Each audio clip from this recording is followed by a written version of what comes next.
Welcome to the Solid Signal podcast for the second week of July 2019. And the subject for this week's podcast is don't believe everything you read. Unless, of course, it comes from the Solid Signal blog, in which case you can pretty much believe it. At least I like to think so. Two interesting rumors going on this week that have, as far as I can tell, absolutely no basis in fact. At least they are just as likely to be false as they are to be true. First of all, the first one that came across my desk this morning was saying how Google and Dish were teaming up to form a new wireless carrier that is going to allow T-Mobile and Sprint to merge. And, well, I think this one just doesn't pass the common sense test. Why would this actually be, other than the fact that Google has tons and tons of money and they can do whatever they want, even if it doesn't make sense? Dish has tons and tons of wireless spectrum it needs to do things with, but again, the question is, does it make sense?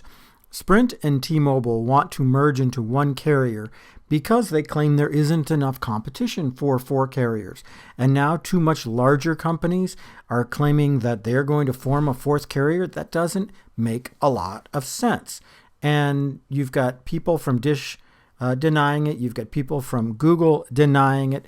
And I think that overall, it just doesn't make a lot of sense. I think that somebody came up with sort of a 2 + 2 = 4 situation where they said, okay, Google has money and Dish has spectrum. Of course, they're going to link up and do something. But as far as I know, it is not true. It could still come back and be true. These things do change. And, for example, I very famously said not more than about a month before AT&T took on DirecTV that it was false.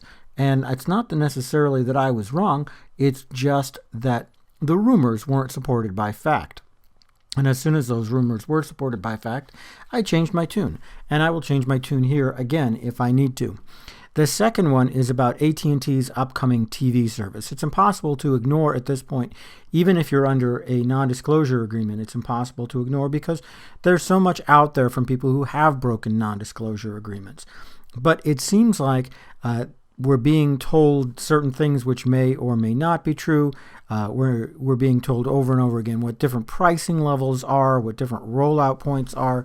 And I would say none of that is yet supported by fact. We do know that AT&T has made some statements about there being a new streaming service, but is it purely a replacement for its current U-verse service? Is it something completely new? Is it simply a hardware-based version of DirecTV Now? Is it intended to replace DirecTV Satellite? I don't know, except for I can tell you this. The last one seems extremely unlikely because AT&T just launched another satellite, the T16 satellite. You don't do that if you're planning on shuttering your service within a couple of months, which is what some people are actually claiming.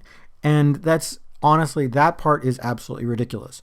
As I said, clearly, regardless of what NDAs are in effect, it's clear there's going to be something coming in the next, 6 to 9 months or so. It's just hard to know exactly what that is and to what extent it's going to fit in the existing world of U-verse TV and DirecTV satellite. Is it going to be another option? Is it going to be just another streaming service from a company that seems to be multiplying and doubling down on streaming services? After all, this is the one company, if you think about it, probably operates more streaming services than anybody else. They've got TBS, TNT, CNN, HBO, Cinemax, DirecTV Now, AT&T Watch TV, and probably more that I haven't even thought of. So this could just be another bit in their arsenal. This could be another way for them to capture some of that information from people, to get people to sign up, to get people in the AT&T sort of nexus in the family, as it were. And that's about all that you can say right now, to be honest with you. It's really hard to say anything more. The internet, which was originally thought to be one of the greatest sources of truth and information in the known world, it is, but unfortunately it is also one of the greatest sources of falsehood in the known world, which is a real shame. A real shame, in fact, that there's so little vetting of actual truth and so little belief in actual journalism on the internet. On the other hand, I guess the other side of that is a person like me can put words out there on the internet and they do carry some weight.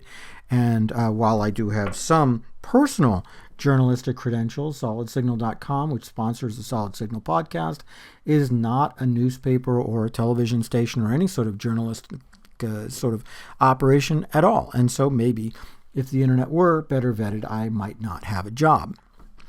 Anyway, just something to think about. Use your eyes, your ears, and your brain when you hear these rumors on the internet. And just because you see them in more than one place doesn't mean they're true. In fact, oftentimes I have found rumors that just started at one particular source multiplied all over the internet, and every time it was repeated, it seemed more and more true. On the other hand, it just ended up being false. That's as common a thing as we have today. But as I said, consider your sources, and then be skeptical with things that aren't completely backed up by fact.